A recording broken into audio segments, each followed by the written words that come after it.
You're listening to ThunderQuack Podcast Network.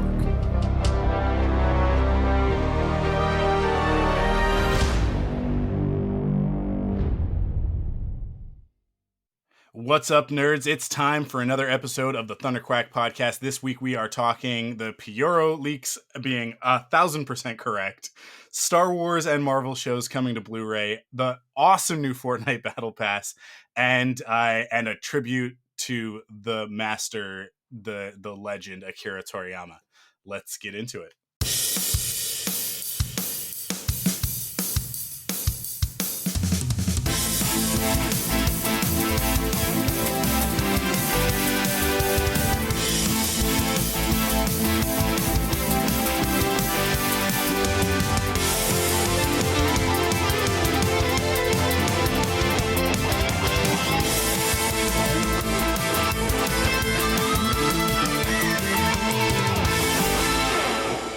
Hello and welcome back to the ThunderQuack Podcast. I am your host, Michael Cohen, and joining me, as always, the incorrigible Joe Hogan. My man, it's hard to be excited about today's main event. Yeah, it is high energy today. Yeah, it's a somber, more respectful episode of the ThunderQuack Podcast. Yeah. But we are here to kind of celebrate on this episode, the life and the career of Akira Toriyama. But before we get into that, because that's kind of gonna take over most of the episode, because I think we have a lot to talk about there. But before we get into that, let's just really quickly jump into a couple of news stories. You want to take this first one? Yeah, this sure. Kind of yours that you brought. Absolutely. So last week we had reported that Tier 1, pretty big deal guy, Tier 1 leaker Pyoro, from the video game leaks community, the gaming leaks and rumors subreddit, had predicted that we would see something involving Luigi's Mansion Dark Moon HD remake and Paper Mario The Thousand Year Door remake, both for Switch. We would get something. He was not saying what. He was saying we would absolutely get something for those two games on or before Mario Day. Well, yesterday was March 10 Mario Day, and we did. We got release dates for both of those games. Paper Mario The Thousand Year Door remake is coming out on May 23rd. It is a Thursday. Is Thursday just like the release day for games now? Because now I'm noticing a lot of games that day. And also on a Thursday, June 27th, Luigi's Mansion Dark Moon remake. A lot of people are kind of surprised by these release dates, just because, with all of the pretty, I don't want to say respected, but a lot of sources are corroborating the same thing, that the quote-unquote Switch 2 has been moved from holiday of this year to early spring of next year, late winter rather. So a lot of people were kind of expecting these games to be paced throughout the year, but the fact that the second one is coming out in June kind of suggests that maybe Nintendo does have more up their sleeve, which is usually a fair bet in the first place. But even still, with Switch being pushed back, it's a surprising move, just because, it's like, okay, well, what do we have for the second rest of the year? So we're probably gonna have to wait, obviously, till that typical E3 time of year where Nintendo kind of reveals the second half of what's going on. So who knows if they're scrambling to put together some stuff. There have been so many rumors on stuff they've been sitting on for a while, like another Metroid Prime 2 remaster. People have, like, a lot of rumors have been going around for a while of Wind Waker and Twilight Princess HD, since they reported to the Wii U that Nintendo was kind of sitting on those for a while for when they really needed to just have something to release those on Switch. But yeah, so good news that we're getting them in the first half of the year, but it raises questions of, okay, well, what are we going to get later on? So yeah, I mean, I think what this points to more than anything for me is that all of this stuff will be playable on the Switch too, anyways. So they're like, as well as like everything that's coming out launch window on the Switch 2, with maybe a couple of exceptions, will also be playable on the Switch. I almost guarantee it that they will, that there will be like a backwards forwards compatibility situation, like PlayStation and Xbox have done with their most recent console launches. I think Nintendo is probably looking at the massive install base that they have with the Switch and saying it is well worth it to develop 2 SKUs for each of these new games. And certainly for any of these like HD remake things, like it's like, yeah, because it's not gonna like whatever the Switch 2 ends up being. I don't know that it'll be 4K, because just if it's another handheld console in the way that the Switch is, I just don't know that that's really attainable with our technology yet.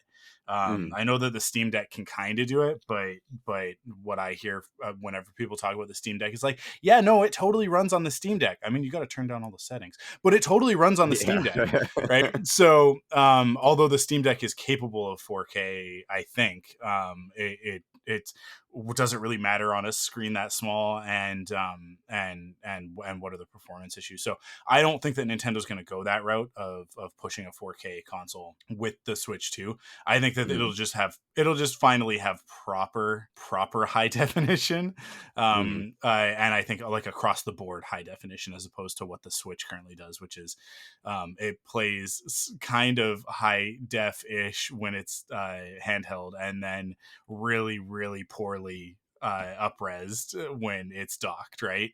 I think they'll have ironed that out, and that'll be the performance enhancement on it. But that says, like, under that sort of ideology, I'm looking at that and going like your games are not going to be that much more impressive.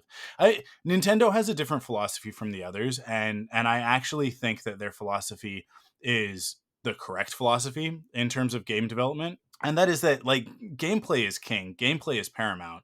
Graphic fidelity is really secondary, if not tertiary, if not like down the list after a lot of things. Because I think gameplay, story, sound design, they're all more important than graphic fidelity.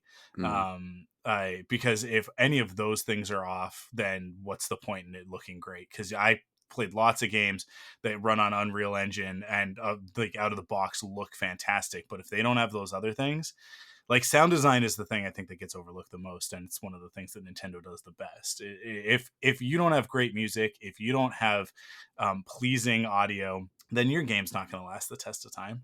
Right? Like the 8-bit stuff that we all still like hum along to the tunes, Mega Man and Mario, and I mean like the Capcom Disney games, like DuckTales, which is like the music in those games is just off the charts, and persists to this day for fans, right? So that to me is like is more where it's at, and I think Nintendo gets that. And the other part of that is that development doesn't need to be as intense as it is on a PlayStation 5 or an Xbox Series game, because like the Switch just isn't capable of doing that, right? So it's not as it's the technology is more achievable, and that means they can focus more on that other stuff, and they can have slightly better, healthier work environments for their employees than maybe some of the North American studios. Although, I mean, we don't need to get into Japanese culture and crunch, right, and work-life balance there. They have a very different perspective on it than we do. But even still, like, I think Nintendo treats its employees very well, and is not, they have no problem delaying something, because most of the time they don't give us a release date until it's like ready. So, like it's just very different approach, very different philosophy at Nintendo than it is at Sony or Microsoft, or any of the major like Ubi or EA or anything like that. So I think that they're looking at it and they're going like, like keep it simple, keep it easy to develop for, like, let's just continue the success that we've got with this. But yeah, the other part of it that's I think interesting is that like Iwata has been gone for a while. Not to bring up 2 dead Japanese guys in one episode, man. but, two great Japanese dead guys. Yeah, like that shit. Awesome. Yeah. But that's exactly it. Is that Iwata is the reason why Nintendo has that philosophy and has had the success that it's had in the last decade. So the Switch 2 coming out, I mean, that'll be the first console that launches without his influence, right? direct influence. Mm. So that actually like throws some question marks in there of like, will that maintain? Will they sort of honor that legacy that he put forward? I always go, Iwata. This was back in like the 2010s, I think. Nintendo posted a loss one year, and his response to it, unlike what is happening currently in the industry, which is, we're not seeing as much profit as we want, not even losses, not as much profit as we want, fire half of the staff, right? Lay everybody off, cancel games. When Nintendo posted a loss, and this was before the Switch launched, because I think that this was coming off of like the Wii U sort of It was failure to launch, right? I think it was 3DSs. Was it 3DS? Okay. I think 3DS launched and it was like too expensive and yeah, very, very soft, right? Yeah. So and that's the thing, is that Nintendo had like sort of a series of missteps with because the DS and the Wii were so successful, and so then their follow-ups not quite as, right. The 3DS got there eventually, but yeah, it was difficult at launch because it was so expensive. But rather than lay people off or go into like austerity measures or anything like that, hiring freezes, whatever, he and the executive staff just like they forewent bonuses and reduced their salaries for the year. And like that is the sort of leadership, that's the sort of executive, I'm going to use a bit of Yiddish, that's the chutzpah that we want to see from people in positions of authority like that, right? If American executives had half of the integrity that Iwata had, the economy wouldn't be in the situation that it's in right now. But yeah, like, so that's the Nintendo that I look at, and I hope that what he did for people in those years, in ensuring that everybody still had a job and could continue working and making great games, and Nintendo was obviously able to rebound from that and is at the highest heights it's ever been as a result. I hope that the current executive leadership at Nintendo in both Japan and America are keeping that in mind in the midst of everything else that's going on right now. And if the Switch 2 is in fact, being delayed and all of that they're still thinking of it in these sort of Iwata-esque ways of like when it's ready, and we launch it when it's good, right? Yeah, and we and do all what that we need stuff to do in the meantime, but none of that's been confirmed by Nintendo themselves. This is all obviously. just like the very reliable kind of leak sources. Yeah. And the thing that I'm seeing is that it's not a hardware issue. It's they're just kind of, it's more the software. Like they want to make sure the software is there so that their launch lineup is strong. Everybody's saying it's probably going to be like the 3D Mario. That it's not quite ready yet, so it's got to cook a little longer. So. Yeah, we haven't heard anything about that game. Yeah. And I mean, like I had said last week, that I was hoping that we would get at least a hint at it in this one. But I mean, the other thing that we got on Mario Day in that video was the sort of non-news, and I call them non-announcements. The companies act like they're announcements, but it's like, we knew you guys were making a Mario too. Don't worry about it. And we're all going to be there. Like we're all there day one. You don't need to sell us. You don't need to tell us that you're working hard on the animation. Like just make it. We'll be there in 2026. Don't you worry. So the next Mario movie's coming in April of 2026, and I mean, like that's expected. It's about a 3-year turnaround, and that's how long these animated films take. So, well, here's the thing: 2 will take 3 years. 3 will take probably a year and a half, because what they'll do is like they'll now that they know that it's a success from the first one, they'll create a pipeline and they'll be able to just start making 3 as soon as they're done 2, right? Because Nintendo is going to print money with these movies. But so that was the other thing, and so I don't know. Like I expect that we'll hear something soon, but it's probably coming along with that Switch 2 announcement. I really hope that they call it the Super Switch. I think that that's that would be the end, dude. If they called it the Super Switch and the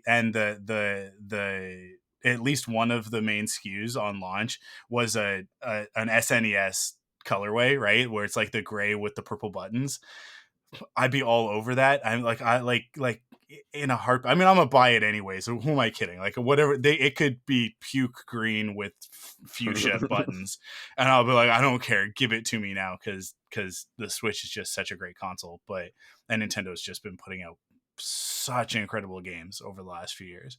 Yeah, it's hard for me to say that anything is better than the GameCube because I love the GameCube so much, but the Switch just has such an incredible roster of games.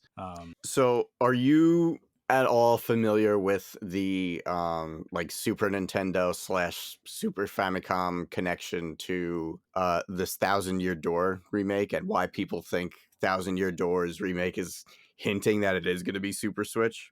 No, it was Paper Mario originally meant to come out on No, Super no. So Nintendo, or no. So the Super Mario RPG was Super Nintendo. Paper yeah, Mario was made on 64, and then this game was on GameCube. okay, But what's interesting, this could just be a design thing, but people caught this. There's some gameplay footage of the Thousand Year Door remake where you get a look at like button correspondence. So like a normal Switch controller, it would be X on top, Y on the left, A on the right, and B on the bottom.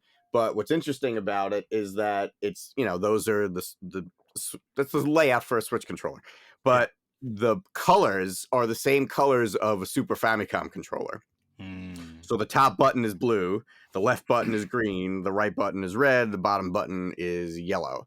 So people are saying, "Oh, that's weird that it's a Super Nintendo layout. for What's going on game. here?" Yeah. Right. But at the same time, it's like, okay, but keep in mind, like for a Switch controller, typically the buttons are black, right? Like every color is the same, so that doesn't really matter too much. Might just be like a little Nintendo, just Easter egg kind of thing, but yeah. At the same time. But this was also when people were speculating, oh, maybe it's coming out later in the year so that when Switch does come out in November, this was before all of the, the news, The quote delay unquote, stuff, leaks that it would be delayed. So we don't really know what's going on, but like that was kind of a very popular theory that people had in the leaks community. Interesting. The only thing that matters to me is that they solve the analog shoulder button issue so that we can get GameCube on Nintendo Switch Online. That's so that we can get a native running version of Rogue Squadron. Not that that'll never happen, but my God, if it did, oh man, I don't understand how the Rogue Squadron games have not been like high res HD remade, Aspire, whoever. I just all of the things that they keep making, and it's like you guys are leaving so much money on the table with the best franchise in like sub franchise within Star Wars. Like those games are just so good. I got my GameCube hooked up to my big screen, my 70-inch just a little while ago, primarily for Pokemon. But then I played Rogue Squadron, played it on the biggest TV I've ever owned, right? And it's the first time I've ever gotten it like all set up, and it's like standard def, like blown up to God knows what. Like it just it looks like so cheesy, but it doesn't matter. That game still plays like butter, man. That game still plays so well. I imagine it would be like playing Racer on the Switch with that remake, which was so perfect. But yeah, it has not happened yet, and that GameCube. I mean, I just want to call it Virtual Console, even though they don't call it that anymore. But yeah, NSO. Yeah. Man, there's just so many great games on the GameCube, and the GameCube was a soft seller, and so not as many people have played some of these games, but like also give me like Star Fox Adventures, which is such an underrated game. The fur textures in that were mind-blowing at the time, but like I don't know, it would be so perfect. It would be so perfect along with Metroid Prime 4 to get all of the Metroid Prime games on the Switch on NSO. Like that would be I think we will see all of them at some point, because people have been saying that 2 is done for a while. They're like the remaster, and then if they're gonna do 1 and 2 plus 4 is gonna come out, like I think it'd be very silly to not also do 3. 3 is so good. Oh man, 3 is Corruption, right? Or subtitle. I actually didn't play 3. Was 3 on really? Wii U? Am I remembering that correctly? It was 3 Wii U. I don't know if it was Wii U or if it was just Wii, but it was motion control, right? Like it was Yeah. But motion control aside, because I think you could also use the Pro controller and play it that way if you wanted, with more of like a GameCube style gameplay, and that's what I think that's how I played it. But it's story wise, it's one of my favorite Metroid games. Like it's just they really sort of locked it down and actually told a good story with that one, as Better opposed than to Other M.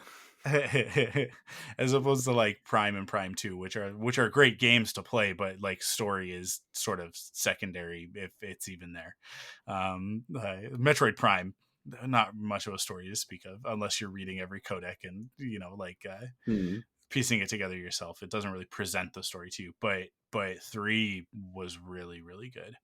I remember really enjoying it. So I'm excited for 4 when that launches on the Switch too as well. But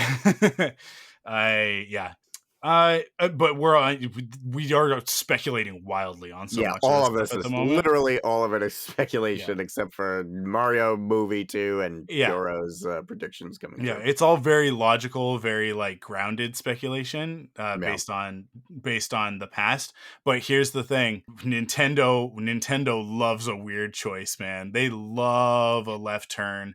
They sure love do. to just throw us for a loop with something that nobody asked for and nobody wants. And that is their prerogative as a legend in the industry. You know, they can just kind of do whatever they want and they'll always recover from it. But yeah, let's move on to the next piece of news, which is the Star Wars and Marvel shows coming to Blu-ray. So we got the Mandalorian. Have we gotten season 1 and 2? I think we got season 1 and 2 dropped at the same time, right? At the same time, Along with I think that there was a couple of other, was it Falcon and Winter Soldier? There's a couple of Marvel shows that have also gotten physical releases. Was it WandaVision or Loki or something? The first might have season been WandaVision and Loki. Yeah, I think you might be right. So we just got news that that Moon Knight and Andor and Obi-Wan Kenobi are all coming. Was there something else in there as well? There was one more in there, wasn't there? Hold on, I actually have it here. Falcon and the Winter Soldier. Okay, so it's coming out now. Yeah. So so those 4 are dropping in April. Is it March or April that they're coming? I'll tell you 1 second. You've got the details up. Yeah. But once again, they are these steelbook editions, and I know that everybody else loves steelbooks. I hate steelbooks. I for 2 reasons. They are so easily damaged. They are so difficult to take good care of, because they can bend, and once they've bent, that's it. Like it's done. And as well as like the paint will chip after a while if you are taking them on and off of a shelf. That will wear. So I just don't feel like they, as a collector, like they last. If you are going to give me a steelbook, you at least got to put it in a cardboard slipcase. And I don't think that these ones have cardboard slipcases. But then on top of it, it is just a way for them to artificially inflate the price. It costs nominally more to produce a steelbook case than it does to do a plastic clamshell. Like they are like the manufacturing cost is not that different. And yet whenever a steelbook version is released of something, there will be a $15 to $20 premium on that. And that is pure profit for the company. Now, we're getting physical releases at all, and so that's great. But it just I don't like steelbooks. And with some of this, it's like with Mandalorian, it's like I'm not going to get them as they're doing them now. I will wait until the series is done, and I will get a complete box set. Mando is one of those. Or sorry, Obi-Wan is one where I'm kind of like, I don't know, should I grab this because it's kind of a one-off. But is it going to be a one-off? Ewan really wants to make a season 2, and we all want a season 2. So will it be? Because I went down that road with the Clone Wars, and I have individual seasons of it, and I have a box set, and it's not even the complete series. So it's like, what am I doing, right? Like what is the point of this? So yeah, as much as I want to have physical media, and I worry that they'll only kind of do this once, and not do box sets. It's like, well, they'll do box sets, they'll do collector sets at some, and I could imagine them doing a collector set that is like the first 5 years or like the first 10 years or something like that of Disney Plus Star Wars stuff altogether. And I'd rather wait for something like that personally than shell out what'll probably end up being in Canada. Like I haven't even looked up how much these things are, but probably like $60 for a season. They're 45. Well, Mandalorian was 45 for Yeah. each one. April 30th, by the way, is when they come out. Yeah. So yeah, I bought every Marvel movie up until I think the most recent one that I have in my collection is No Way Home. And I haven't picked up any of the ones since then because everything's been on Disney Plus at this point, right? I should get back on that and backfill my collection. I need to be generating an income before I can make decisions like that. Yeah. But but in terms of collecting, it's like it's one of those things where I look at it and it's like I've got everything else up until this point. I really need to get caught up. But I think Black Widow was the next release after that, and I just couldn't bring myself to spend money on it. Just to have it in my collection and never watch it. It's driving me kind of crazy that we're getting these and not Clone Wars season 7. Like it's 12 episodes, guys. Come on. Like I feel like they're probably making a giant box set for that, but I already have the giant box set of season 1 through 5, and then I bought the Lost Missions, and I'm just like, I just want season 7. I don't want another box set, please. Just release season 7. I mean, if it is a 4K release and it's got like every bonus feature you could imagine, then I'm down for it, right? But yeah, if it's anything less than that, I'm not interested. If it's just a standard Blu-ray, I'm not interested. Are these Blu-rays or are they 4Ks? Let's see. They're 4K, right? Physical. It says physical media. Yeah. Individually on 4K, UHD, and Blu-ray in collectible packaging. Yeah. It says "and," so I don't know if it's a set with both, because like how some of them include both.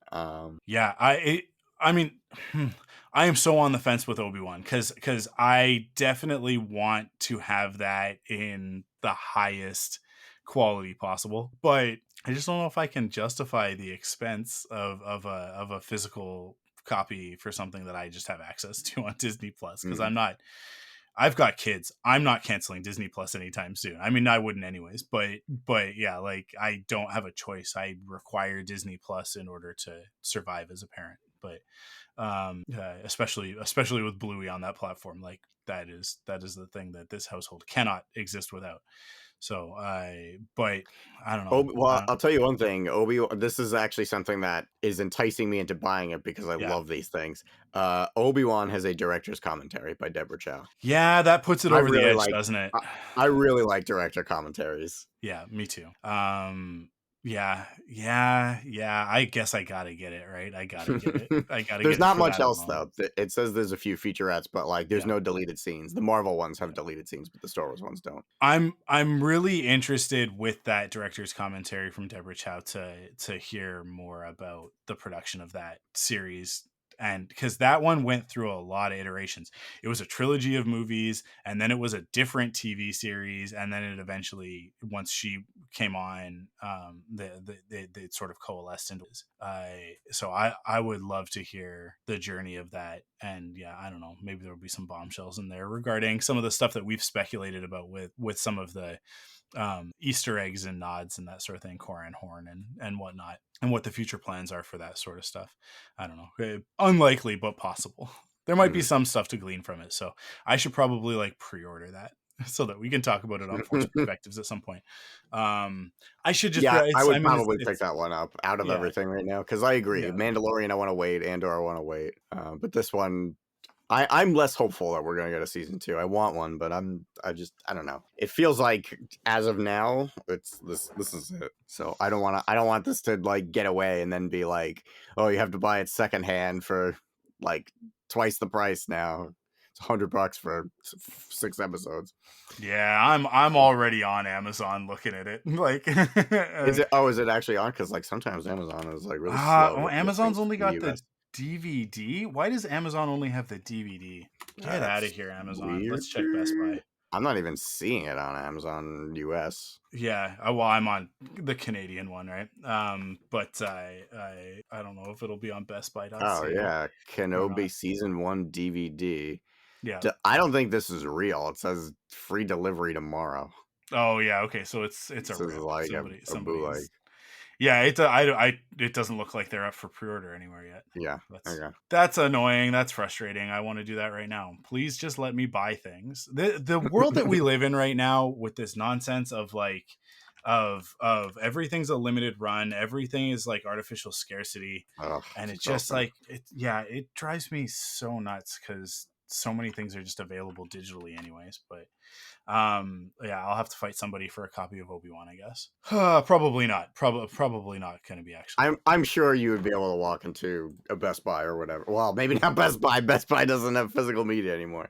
Yeah. We're phasing that out. Oh man, Yeah. I don't even know. I don't even know what the answer is. I I don't hate know that either. physical media is going away. Like I really actually hate it. That Yeah. like what happens if your favorite streaming service just goes down or like, oh, Yeah. money's kind of tight. I have to unsubscribe. Now I can't watch my favorite movies anymore. I mean, Like what happens if your favorite show from the 2022-2023 season just gets deleted by the people who own it because they're going for a tax break, like because Willow is just not available. You just cannot watch it because they decided that they would rather take a tax cut than let us enjoy a really great TV series. Yeah, so the only way to get that is through bootlegs, and this is one instance where I just full-throated endorse doing that because Disney doesn't want to make money off of it. Like actively, they don't want to make money off of it. At which point, that's the argument that I've heard a couple of times, and I'm totally behind. Sure, absolutely, you can write this off. David Zaslav, write off Coyote versus Acme, Batgirl. That's fine. If you do that, it's the public domain now. You can no longer derive profit from it. It's not your intellectual property anymore. That's fine. You get your tax break. But the art, you cannot destroy the art itself. You can't do that. It is to me, it is the 2024 equivalent of burning a book. It's like I just don't think that you should be able to do it. Certainly not for tax breaks, right? So it's like once you've relinquished ownership of that thing and said like this does not bring us any profit, we are taking a loss on this. It's like that's fine. It now belongs to the people. Like that's the way that should work. And what that would do is it would just disincentivize the studios from going down that route because they would rather like put it out with as their IP and hold on to that IP in that way than to release something into the public domain and let people just have it. Because those corporations are just awful. It's just terrible. But anyways, yeah, that's one of those things. It's like yeah, just go pirate Willow and watch it because Disney has decided that they are not legally allowed to make a profit from it. So if they're not legally allowed to make a profit from it, then they shouldn't be allowed to own it and keep it from people, right? Like I don't know. That's logical. That makes sense to me. But no, and I feel the same way about games too, honestly. Yeah. There's a I don't know, copyright law I think just needs to adapt to modern age. It's still very much, I mean, right from the etymology of it is copyright because it is literally the right to copies of printed work. It was copyright law as it exists today was developed for print media, and it doesn't apply to digital media. It doesn't apply to audio and video in the same way. It can't. They're different mediums. They should be treated differently. But I don't know. Intellectual property ownership is a messy thing as it is. But I think everything should just be you're free to do whatever you want with it, but like just disclaimer it and be super clear about what's official and what's not. But that's I'm a fan artist, so I live in that world of like just let me draw your characters and sell keychains of it, but I the smart companies let you do it. They just turn a blind eye to it because it's just free marketing for their products.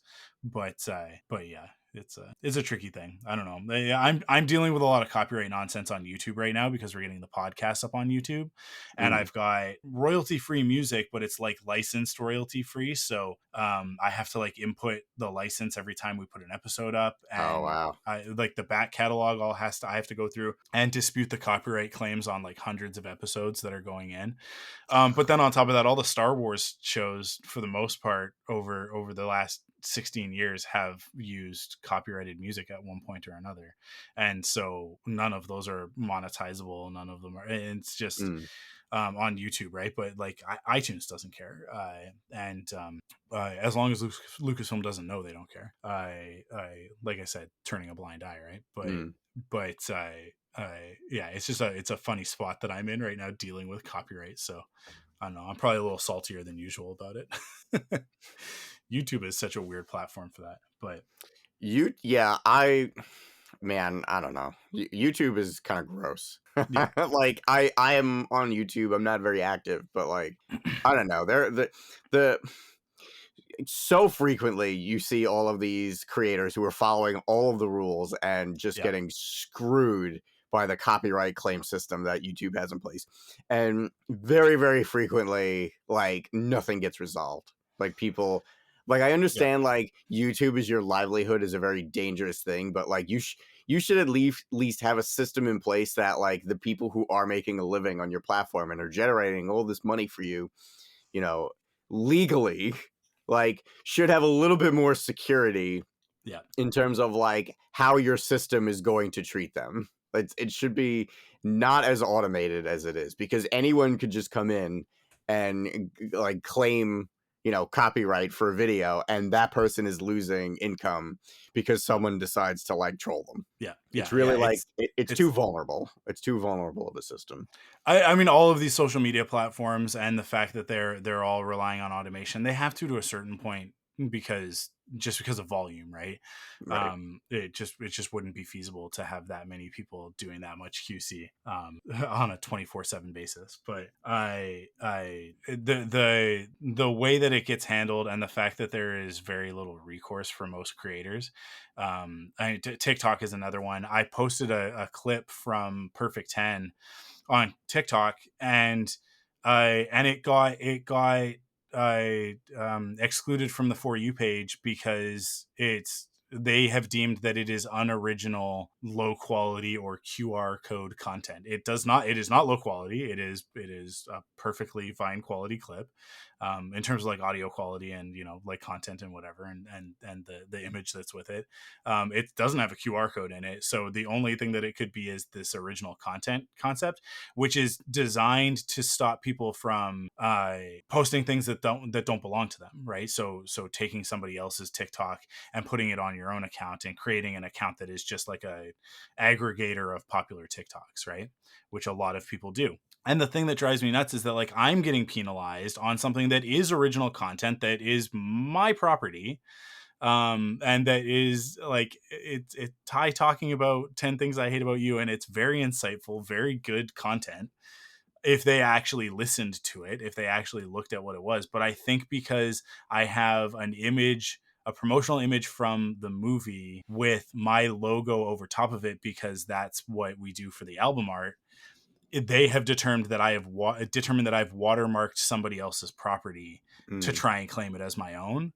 And that's why it's unoriginal content. Meanwhile, I'm still getting TikToks of like a 15-second clip from an episode of Grey's Anatomy, so that like I'm forced to then go, like, it's like, oh, what's the rest of this clip? And then you go into the account, and the account is all just clips from Grey's Anatomy and Private Practice and Station 19 on this account. And it's just like, they've just taken entire episodes and just broken them into 1-minute clips, and then they post them, and they're getting like millions of views, right? And it's like that, if that's what you're combating, you guys are doing a really bad job of it. And that's the thing to me that is frustrating about it. I understand why these companies want to deal with these problems, like what the nature of the problem is that they're trying to solve, and I respect that. But it's the way that they go about it is just always totally asinine Yeah, it's crap. and ends up Total crap. hurting. It ends up hurting original creators more than it hurts the people, the scammers, right? Because the thing with those people is that they'll get their account shut down, they'll just create a new one, like Oh yeah, they they don't just care. move on, and it just yeah. So anyways, I don't know, I don't have a solution, I don't have anything else to say about it, I'm just frustrated by it. All that to say, Yeah, Disney Star is Wars, bringing yeah, 4 Blu-ray shows to us on April 30th. classic classic ThunderQuack tangent. And then I just really quickly, before we get into talking about Akira Toriyama, I just really quickly want to note that the new Fortnite Battle Pass is so rad. Even if you don't play Fortnite, I would suggest like going and checking out. They do, every time they do a new season, they launch with an awesome usually there's like an animated sort of like little short, and then they'll do like a gameplay sort of highlight reel, and you can usually find like one YouTube video that's both of those things together. It's all Greek god themed, like the whole thing, the whole battle pass, except for the fact that the bonus character is Korra from Avatar, which implies that there's more Avatar characters coming later this month, by the way. Just a heads up for people, like expect that we'll at least get Aang and Zuko, I'm sure. It's all Greek god inspired, but it's the Fortnite design.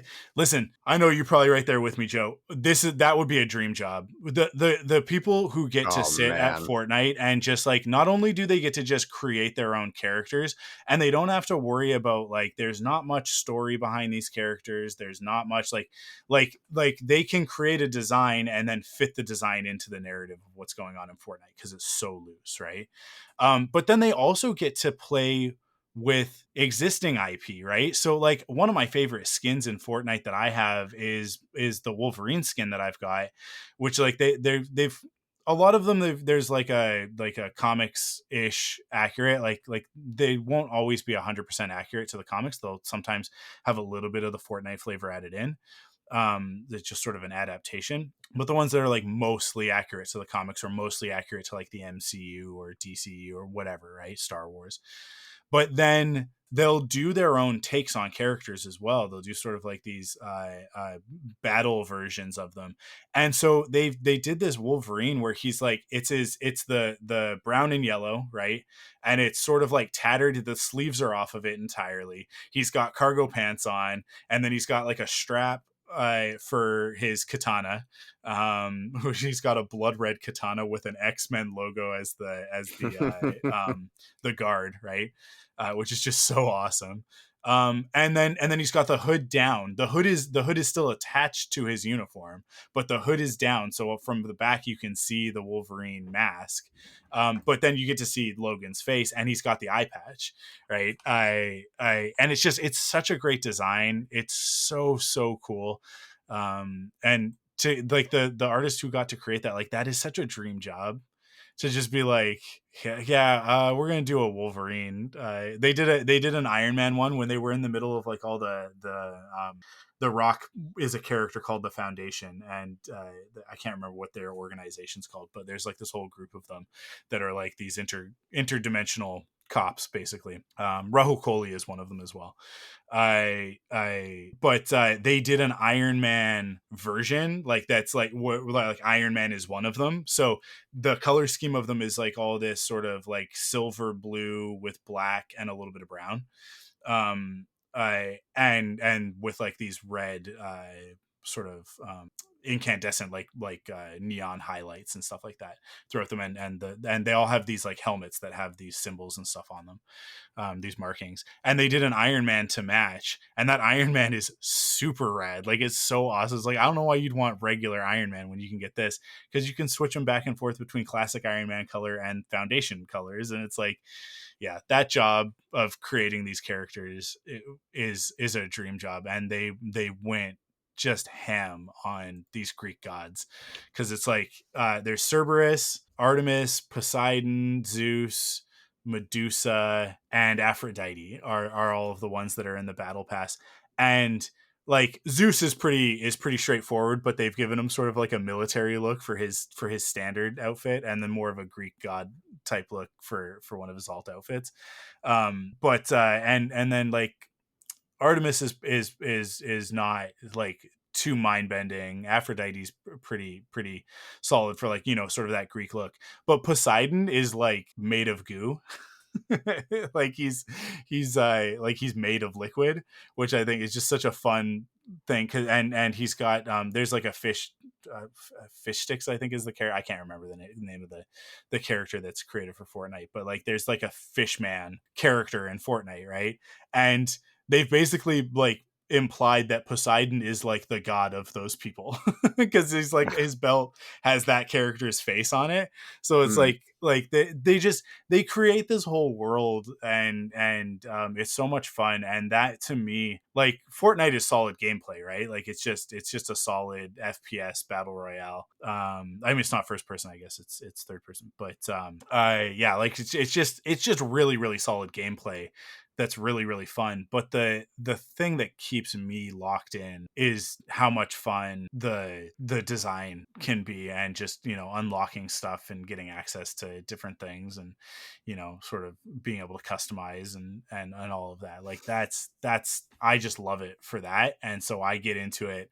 Like they did the turtles over the holidays, and those turtle designs are just like A++. Like I even beyond that, they're like S tier turtle designs. They're everything that anybody has ever wanted from the turtles. I have a couple of notes, but for the most part, it's like this is kind of what the turtles should look like, especially if you were going to do a movie. It's like this is what they should look like. And their Shredder and Super Shredder were just like, oh my god, dude, just beautiful. So this is the first time I've spoken this out loud, and I'm going to put it out into the universe, but this is one of my things I need to put on like a vision board as a goal to work towards. It is my dream to one day, there's like loading screens that you unlock and that sort of thing. To get to do one of those loading screens would be just a dream come true. A friend of mine, Brendan Kenny, who's one of like the licensed Star Wars artists, he's been part of Celebration. He actually did the Maul and Padme one, and then did the Ahsoka one. Oh, nice. Yeah, he's incredible. His stuff was like, go check out Brendan Kenny's work. He's amazing, and he's a great dude. So that's one of my dreams. That's one of my career ambitions right now. Is like how I got to get to the point where I can do, but I have to draw more than just characters floating on backgrounds, Joe. That's the thing. You know, you've taken your first steps into a larger world with your Mario Day one. I'm very proud of you. It was tight perspective in there, man. It was looking real good. Thank you. Yeah, I mean, I cheated a little bit because it's just a wall with a door. But that's how you start, man. You start Baby basic. steps. That's like any other background, like drawing anything really. Just for anybody who's intimidated by drawing, who enjoys doing it, but they're intimidated. Drawing is just shapes, you guys. Like it's just putting shapes together in more and more complex ways. You know what stops people most of the time is that they think they see somebody draw, they see you or I put out a drawing, and this is one of the reasons why I really like putting out my time lapses, because people then get to see how much work goes into it and the process of it. They see the finished product and they think that we just draw the finished product, and that's so far from the case. What illustration is it is a practice of it's like sculpting or whittling, right? Like you are starting with a blank canvas and you are just chipping away at it at these stages. And that's why I say fundamentals are so important when it comes to drawing. You have to understand shape and form, light and color, all of that stuff. Like it really, really matters, no matter what your style is, whether it's photorealism or it's a more stylized illustration like Joe and I do. A solid understanding of those fundamentals and being able to block out your characters and poses and that sort of thing, break them down into their core shapes before you get into the details. Like people want to freehand, they want to start with the details because they see people who can do it, and there are people who can do it. There are. And those people are supremely talented and have freaks of nature. they have something wrong with their brain, like literally their ability to just like photocopy, reproduce what is in their mind's eye it's a mutation. It is not typical. Awesome, so and I admire those people so much, but most of us are starting from a place of like drawing a bunch of circles first, and Yeah. then we just add layers and layers and layers of And detail on top dude, of it. digital is a godsend, especially for people who like want to Oh, learn how to draw because like I agree like with the traditionalists, like there's nothing like a feeling of a piece of paper while you're drawing and like but like in terms of learning to draw, yeah, I try so hard to steer people digital just because it's like you can just move things around and resize things and you don't have to like erasing is so much easier and it's just yeah, like you said layers and move it like yeah, it's just such a good way to learn okay it's more user friendly and it's accessible to people who want to just get straight to the execution and less so the like well here's the right way to do it like it's good that yeah, you know that this you drew this too big but it's like no the actual let people do the problem solving part because that's I think that's the part that's the most challenging for people who are just starting out is they don't know how to problem solve yet but if you yeah, arm them with all the tools to just immediately do the things that they want to do they're going to get better at that problem solving and then therefore their execution is going to be stronger as they yeah. progress so that's Well, just I mean yeah, anybody who's interested in drawing like go digital man and yeah. it's like the barrier for entry is lower than it's ever been Oh, absolutely. Yeah, yeah, it used to be you had to spend so much money on stuff but now like you have programs like Procreate that like when I was drawing with Photoshop it was like I don't remember like $700 or something you had to buy it wasn't a yeah. subscription service or anything like that now you could just buy Procreate for what $12 or something like that like Yep. it's Yep. amazing Lifetime. And yeah, and then you've just got access forever. Yeah. I mean, the other thing that I'll say is that like is sort of in what you were saying is understanding the difference between fundamentals and technique, right? Because I think that's Mhm. another place where people get stuck is that they look at technique, which is like the actual practice of putting those fundamentals into play. Fundamentals, I don't care. I don't care how you do it. I don't care what your technique is. I don't care if you use pointillism or hatching or like if you like to do like a blended charcoal.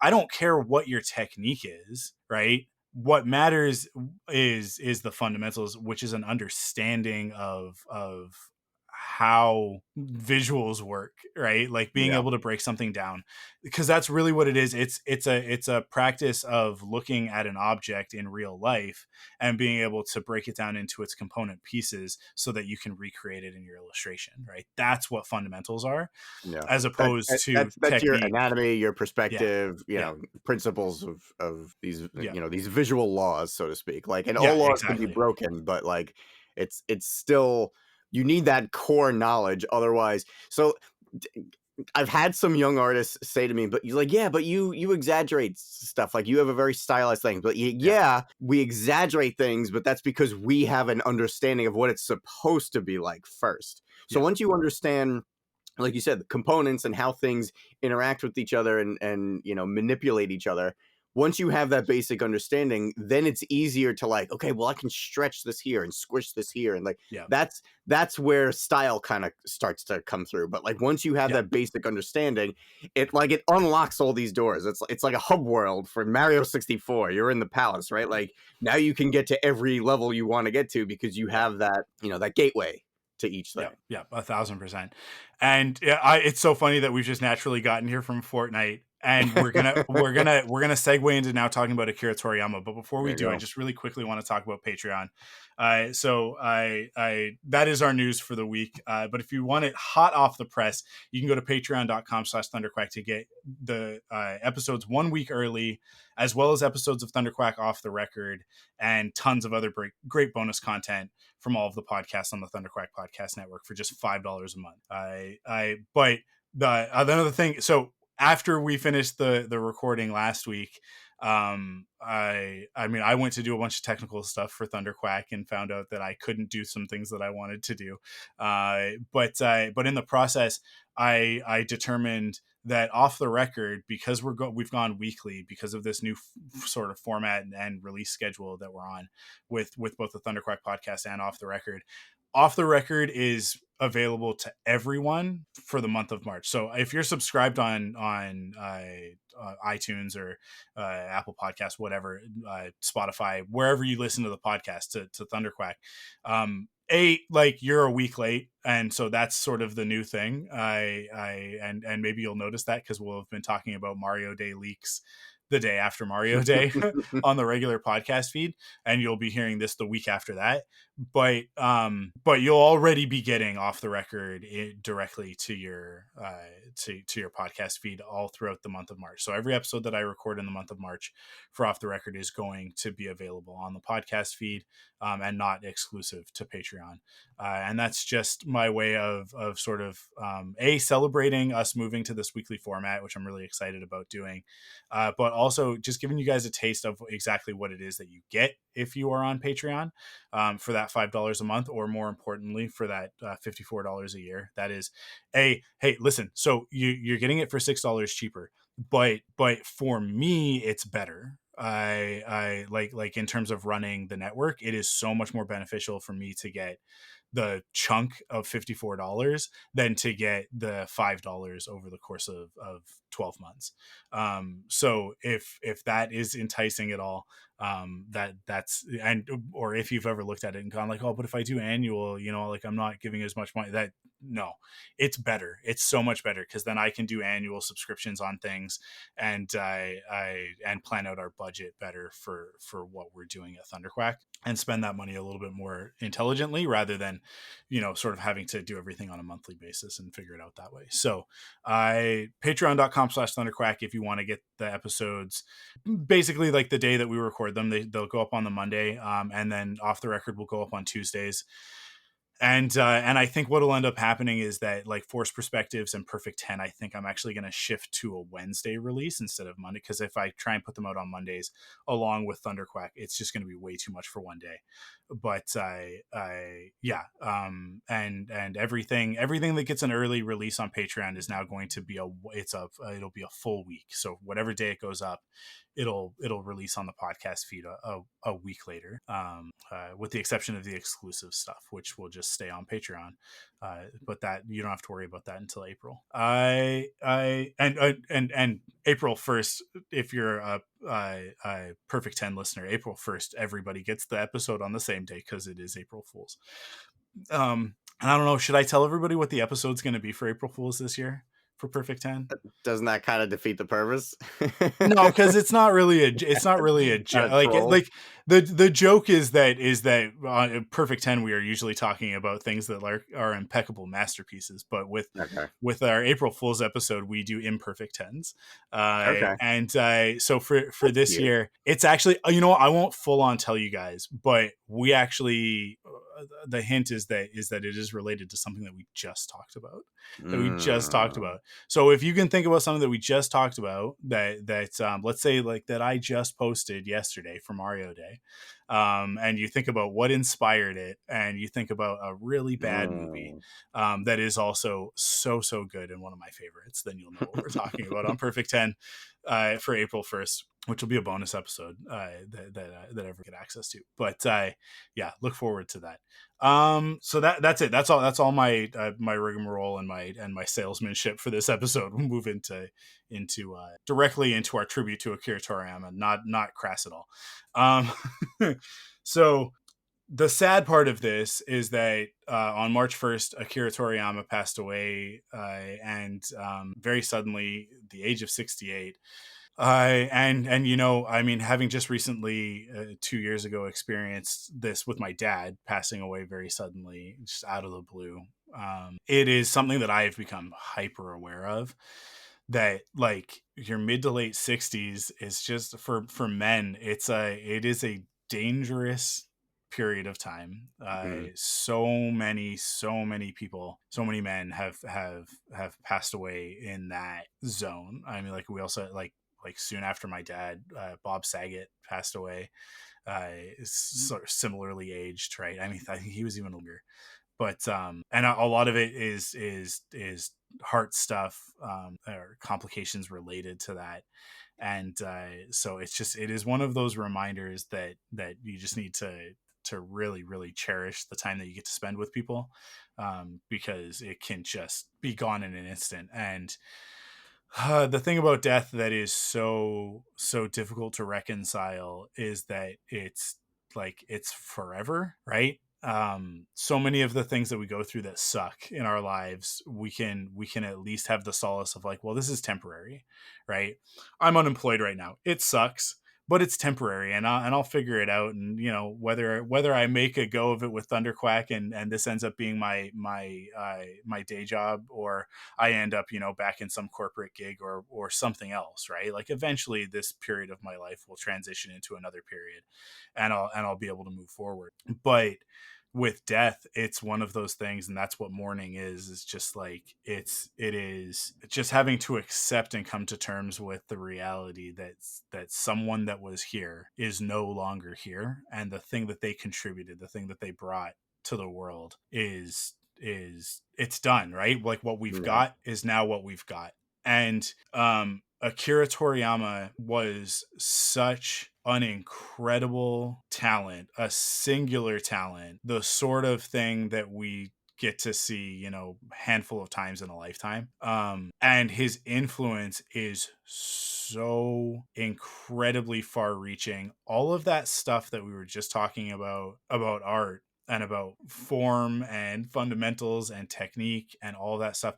I mean, my illustration style, it might not seem like it now because it's been now at this point decades since I was influenced by him.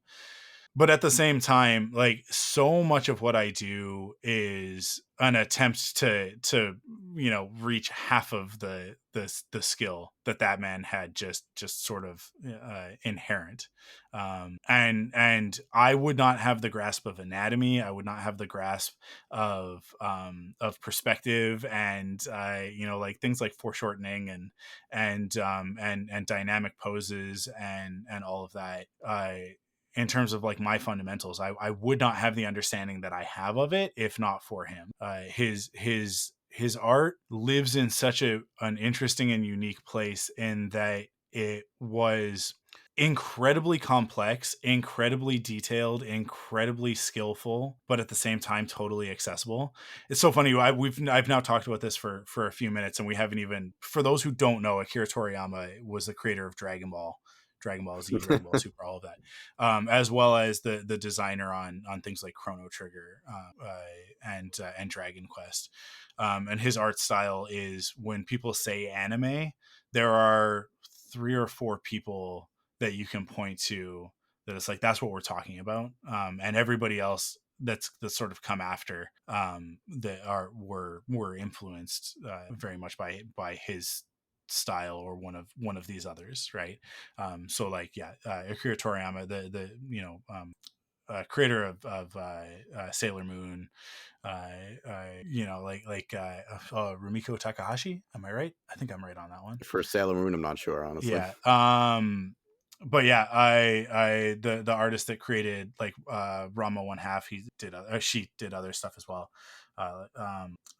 There are sort of these like hallmarks of the style from really from the 80s, but even stretching into the 70s, that created what we now know as anime. So everything from Naruto and Bleach, Full Metal Alchemist, to My Hero Academia and Gurren Lagann, Kill la Kill, all of that stuff. We wouldn't have anime as it exists. We wouldn't have manga as it exists without Akira Toriyama as one of, I think, sort of like the foundational I don't want to say forefathers, because actually a lot of the mangaka, illustrators, the artists, are women.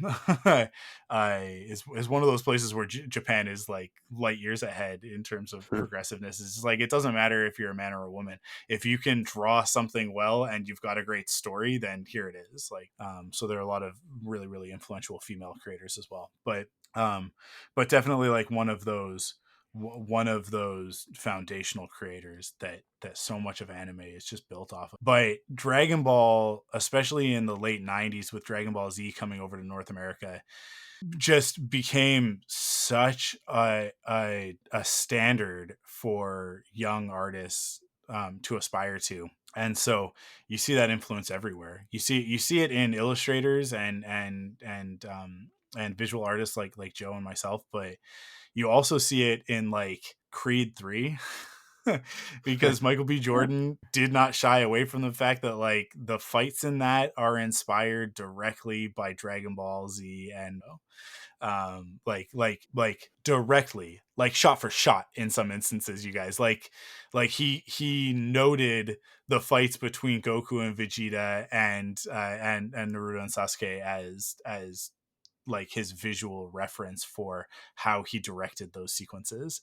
And so Creed 3 is so good for that. Like it's kind of uneven in other places, but in terms of the way that the fights are done, so awesome. And yeah, I mean, like the creator of Naruto over the weekend also like sort of got online and talked about it. And it's like Toriyama was not just influential, but like crucial to the creation of Naruto. And I mean, like it doesn't take much to figure it out. All you got to do is look at your lead character's design. He is in orange and blue, and he's got yellow hair. It's all right there, right? Like you can see it. But even down to the relationship dynamics between Naruto and Sasuke and all that, it's like these things are directly influenced by Dragon. But yeah, I mean, it just, I cannot understate how important a creator he was to so many of us. And it's kind of like, it's especially difficult for me right now because I've just finished sort of my I'm not quite finished, I still have to watch Superhero, but I've just rediscovered my love for Dragon Ball and for Toriyama's work in the last couple of years, in getting back into it and watching Dragon Ball Uncut for the first time, Dragon Ball Z Uncut for the first time, and not the original American dub, which was kind of a bastardization of that story. And now also as an adult with the wisdom, I guess, I don't know if you want to call it that, but the experience of the years that I have, I still think of myself as a 15-year-old, so it's really hard at 38 to go like, I guess I am sort of, I am getting into that elder teacher stage of my life, which I also welcome and love, but I just have a hard time accepting that I could have amassed that kind of insight. But having the insight that I do have now and watching it again and picking up on things that were not apparent to me as a kid because I was more focused on the fighting, the power up and the this and that. But in looking at the type of story that Toriyama was telling specifically with Goku, and his ideas on masculinity and what it meant to be powerful and strong, right? Because I think on the surface it's really easy to look at Dragon Ball as a franchise and go, oh yeah, it's just about getting stronger physically, reaching the next level to beat your opponent. But Super really drives this home in that, like, especially with Vegeta's stories, it gets into the idea that it's not about physical prowess, and these other characters that they go up against, their adversaries, a lot of the time that is their focus. They're focused on physical superiority or just like power for power's sake. But the thing that makes the Saiyans, and especially these two central ones of Goku and Vegeta, what unlocks their hidden potential is not a physical limit, and it's how they're able to overcome their limits every time and break through them, right? Is that at the end of the day, the thing that makes them strong is not how they fight or their ability to fight, but what they're fighting for. And every time that they are pushed to their breaking point, it's especially in Super, in the last arc of the TV series, I mean, like, everything's on the line. Their entire universe is on the line. If they lose, everybody is removed from existence.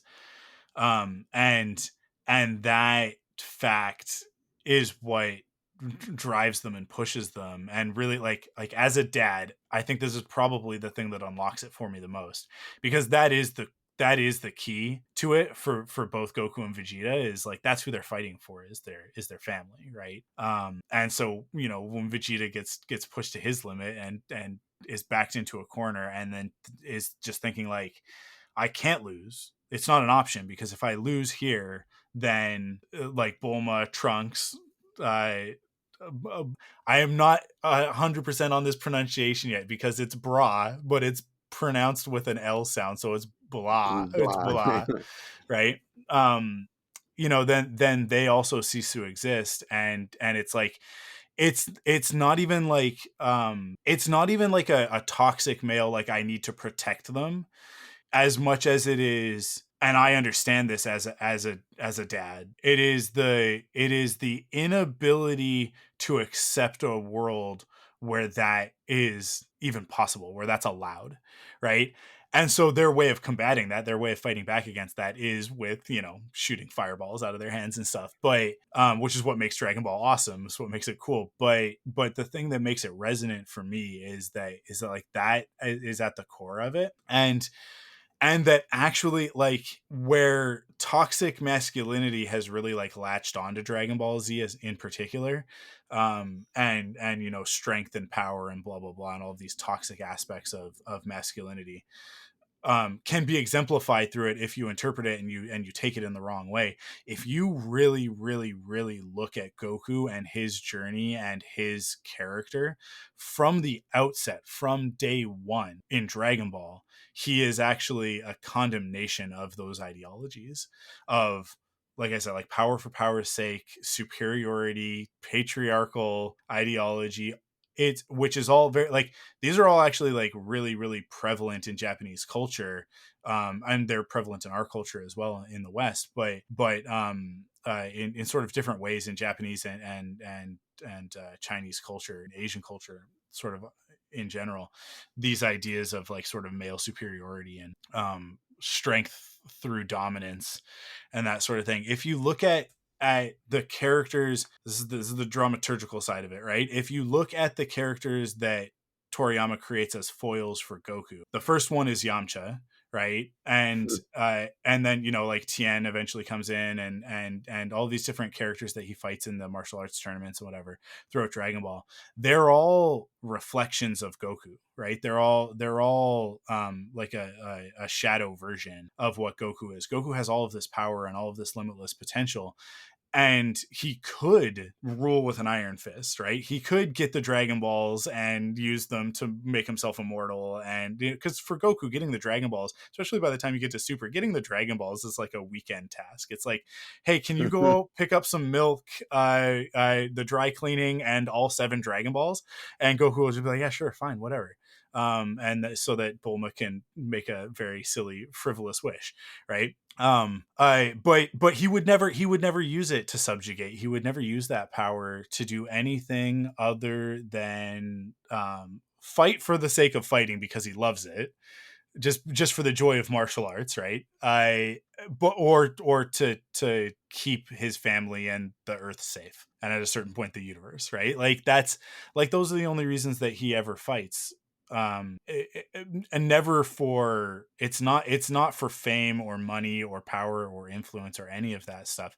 It is just the personal challenge, and then when it's an outer threat, it's this protection thing, the superhero aspect of it, right? But he is such a selfless character, and he encounters these villains, these rivals, right? That start as villains, that he eventually turns into a rival, and then eventually into a friend, and then eventually into family. Like that is the path for every single one of the characters. And in Super, to see Toriyama push them, because he didn't write Super, he just sort of like broke the story with the creators that did write it, but his influence is in there. To see them finally eventually go back to Frieza and to say, like, you're not exempt from this, dude. It doesn't matter how evil you are. It does not matter. Goku's going to do the same thing to you that he does with everybody else. And you might be a lost cause. I don't know that Frieza will ever turn over that leaf and become a good guy in the way that Vegeta and I mean, I just watched Brawly, and that was so good, and it Dude, bro, exemplifies what I'm talking so about. awesome, man. I love Yeah, Broly. Dragon Ball Super Brawly is such a good film. I mean, the animation is off the freaking chain with it. It's such good animation. But then the story of it, like what they did with Brawly in it, and the way that it ends with Goku just going to that planet and just being like, "Hey, so I brought you this stuff because the last thing I want is for a fighter like you to just die of starvation. Like that would be such a waste." Because I need to train against you. Because I thought that because at this point Goku is literally as powerful as a god, and then he fights Broly, and he's like, "You're stronger than me, and you did it without these things that I have, and so like I want to know how you got there. So I'll be back to train, and in the meantime, see you later." And he's just like, it's just so quintessentially Goku, and that he is just this very like he's almost like a god of mischief in that way, and that like fighting is all that matters to him. I and so like the next challenge is just the next challenge, and it's not something even to overcome, but just to meet, right? And yeah, like that, just all of that wrapped into it. It's been really, really inspirational for me in the last year in the stuff that I've been dealing with. And just like it's like it's transformational, right? Like the storytelling is transformational, and the great thing about it is that he understood that from a mythic archetypical standpoint, but then he represents it so literally, and yet like you don't really think of it in that way, but it is just, it is literally represented there, that like there is no limit, and you can always learn something new, and you can always become a better person. And it, but the thing that's going to get you there is it's not discipline, it's not perseverance, it's not consistency and working hard. Like those are the byproducts of what really matters, which is what motivates you, the reason why you're doing, right? And if you're doing it for yourself, you will never be as strong, you will never progress as far or as high as if you're doing it for other people. Like that's what Dragon Ball is actually about. And I think that's lost on a lot of the Dragon Ball audience, which is unfortunate. But I do also think that it subconsciously gets in. I do think it subconsciously gets in there. But Goku, the most powerful fighter in the entire universe, because he will eventually surpass Broly, he's not a bad guy, and he's not domineering or patriarchal in any way. I mean, like as strong as he is, Chi-Chi says one word and he cowers, right? Like he's more afraid of Chi-Chi than he is of Frieza, or any of the other villains that he's fought over the years. Like she terrifies him to his core. So I mean, like there's something to unpack there with Toriyama's psychology and maybe his relationship to women. That's that was a topic for another day when we were not doing a tribute to him. But yeah, like it's sort of co-opted by that, alt-right dude bro Jim Gaines crowd. And it couldn't be further from that. It couldn't be further from that in my eyes. I look at it and it's like, no, because all you have to do is look at who Toriyama was as a person, and like physically, and know that like he wasn't one of those guys. I mean, he was a nerd. And he created this male power fantasy, but inside of that male power fantasy, he actually dismantles the male power fantasy and condemns toxic masculinity. And he was doing it before we even had those words for it, right? Like like when we're talking about Dragon Ball Z and the stuff that I'm talking about with Goku being a condemnation of toxic masculinity, this is stuff that he wrote in the 80s and 90s. So like he was ahead of the curve with a lot of this. And for me, it's something that like I'm going to talk about with Dragon Ball until the day that I die, because it is, to me, an injustice that Dragon Ball, especially Dragon Ball Z, has come to represent what it does. And I got caught up in that. It's one of the reasons why I moved away from it for so long, is because of the type of people that were fans of Dragon Ball Z weren't the type of people that I wanted to be associated with. Right. And so like I started to come up with reasons why, and this is what tribalism does to us, right? I started to come up with reasons why Dragon Ball sucked. And so I, just, it's like the red letter media prequel stuff, right? Like it's so easy to just get on those bandwagons, find some internet hot take, and then that becomes your opinion, and then that becomes your personality. And I did that for a while, but then something in me just really wanted to go back, and this nostalgia thing for season 1 of Dragon Ball Z, the Snake Way stuff, just a simpler time. My dad dying made me seek out things from a simpler time when I was happy. And a lot of that was media. So first it was Gargoyles, but then when I finished Gargoyles, it was Dragon Ball Z. It's just what I moved on to. And actually Fortnite was the reason. They released the skins in Fortnite, and it got me thinking about Dragon Ball Z, and that got me to go, seek it out and go, okay, it's all on Funimation. Like I'll start watching through it. And I had so much fun with the first season with revisiting that stuff, and noticed so many changes in the uncut that I was like, well, let's keep going. And then when I realized how much of a different character Vegeta is, because I hated Vegeta, because I just thought he was such a one-note boring character, and he's such a poorly crafted villain from the dubs, right? Like from that original like Cartoon Network Toonami dub that we got up here on YTV. They removed any personality that he had, and then you watch the uncut, and Vegeta is the funniest character in the series. Like his sense of humor his wit is so sharp, and he's such a great character. And then to continue on with that and see the evolution of that character and where he goes with Bulma and Trunks and all of that, it's like, it just totally turned me around. So I have had like a Dragon Ball renaissance in the last few years, the last couple of years. And so this loss is sort of especially hard for me because I just finished Super. And so like I was just asking the question of like, well, but what's next? Like, is Toriyama working on, have they continued in the manga, which they have been continuing. So will there be more Super? Will there be more of this or that or whatever? And it's like, and now it's like, well, there will be more Dragon Ball, but there's only so much more that he was a part of, and that is just such a heartbreaker for me.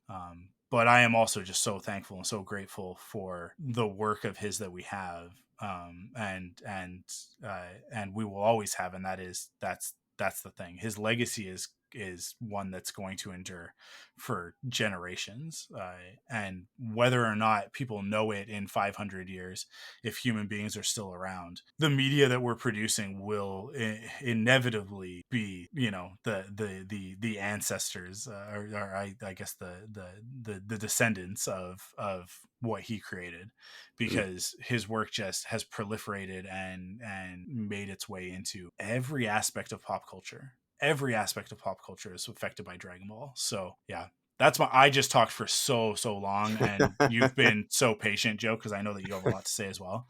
So I'll hand it over to you. But that's I don't know. It's just everything that I've been thinking about over the last like 4 or 5 days, right? Since this news, and I've been thinking about it a lot. So I turn it over to you now, Joe.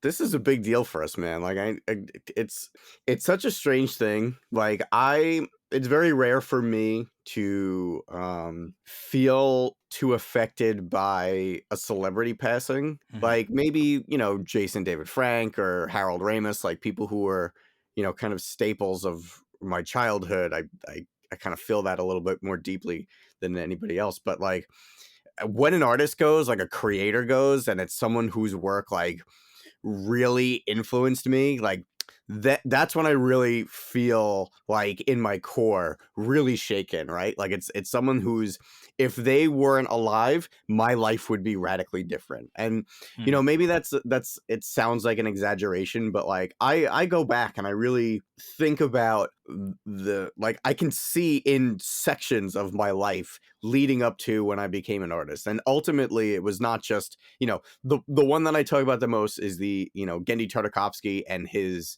not just Samurai Jack, but also the Clone Wars micro series. That was kind of the definitive moment for me where I was just like, I think I want to do this for a living. Like, I want to make Star Wars art specifically, but like, I think I want to, like, I'm old enough, I've experienced enough of the world that like, this is the direction that I feel pulled into. Not by any other people. I mean, like, just in my gut is saying this is where I need to be going. And before Clone Wars, one of those giant things that just kept me inspired, and I always wanted to keep drawing, and like, it was so, like, everything I was seeing from this person's work was, of course, Akira Toriyama and Dragon Ball Z. And it was a very I wasn't drawing too much. It was I'm trying to think. I think the thing before Dragon Ball, there was a little bit of a downtime where it was Batman the Animated Series was the first one for me, Spider-Man the Animated Series, and then there was like a little bit of a lull. Like, there were cartoons that were out that I enjoyed drawing, like Dexter's Laboratory, again, Gendy Tartakovsky, but like, there was a little bit of a lull for me in terms of like, well, what am I drawing? Like, I enjoyed drawing, but like, there was like that little bit of a hiccup. But then along came Dragon Ball Z on Toonami. It had just started, and I liked the art style of the show, but I wasn't really into the show itself. And I was a night owl, so like, Toonami was airing it at like midnight or 1 a.m. or something like that.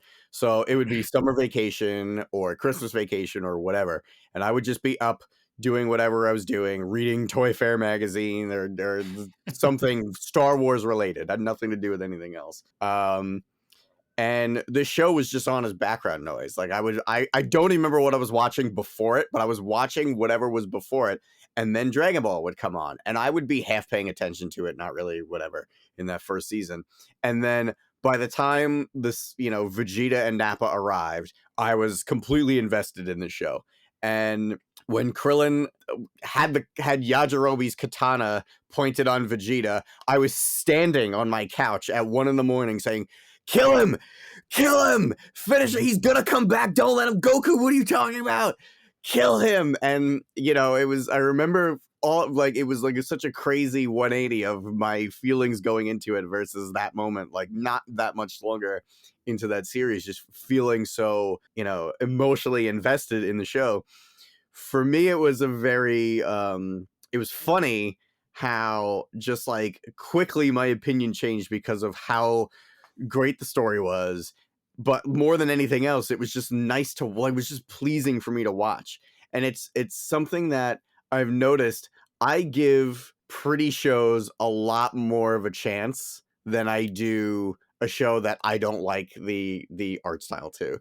Yeah. And Same. like, I can't imagine if Dragon Ball didn't look the way that it looked. I don't know if I would have been as invested in the story. And you've already touched on it, like his anatomy, like cloth, just like color, composition, like animation, obviously, but like, his character designs, everything is just a masterclass in artist fundamentals when you get something from Akira Toriyama.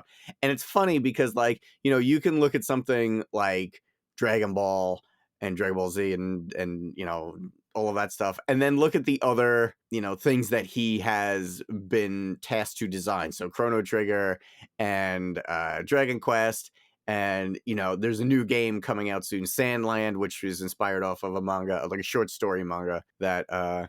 Toriyama had done in, I think, the early 2000s. And like, all of those characters, like from every single universe, look like they belong in the same universe. So like, I know there's that like funny little almost cheeky joke that people say that he's kind of a one-trick pony, but really it's just a matter of like, his designs for what a bad guy look like are so strong, his designs for what a good guy look like are so strong that like, it's an amazing formula. Why break it? Like, this guy, looking at Yajirobe tells you everything you need to know about Yajirobe. You know what I mean? Like, looking at Goku, looking at Vegeta, his, their body language, their facial expressions, their, like, everything tells you, everything you need to know.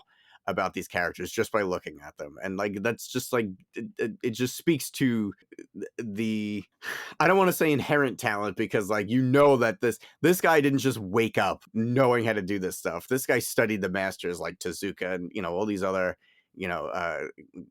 like these manga creators that came before him. But he figured it out so well. He had it so airtight that I think that's why those designs stand the test of time and almost become like, trope isn't the right word, but I'm not sure how I'm going to articulate it, but like they work so well, and they're almost like stereotype's not the word either, but his designs are like, I'm going to use stereotype.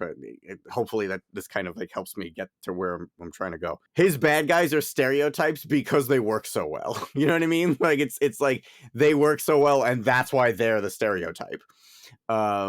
And I guess the other thing that I kind of want to touch on with his storytelling and Goku in general, Goku I think is such a strong character, and you've said it before, not because he's really really strong, but I think it's because he's really really brave, and he's not really really brave because he's just going to beat up the other guy. It's because he knows that somewhere after this fight he's going to try to befriend that enemy.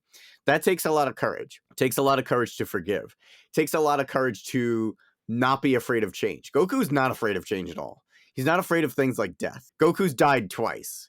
And, Goku is always going through all these very fundamental, scary changes that the rest of us, like people like me who are serial creatures of habit, like, introverted people. Like, it's easy for me to kind of open up about things I'm passionate about. But the truth is, like 90% of the time, I'm in my room by myself drawing because, this is where I'm comfortable. I'm comfortable being by myself or like around people that I know and trust. And it's easy for me to open up around those people. But like when I'm walking down the street, I'm, walking around Manhattan, I'm not making eye contact with anyone. I'm not making conversation with people. I'm just minding my business because that's just who I am. But things like this make it easy for me to open up. And Goku's just not that way. Goku can make friends with enemies. Goku can, die and still in death find opportunity, and, things change and Goku just embraces change.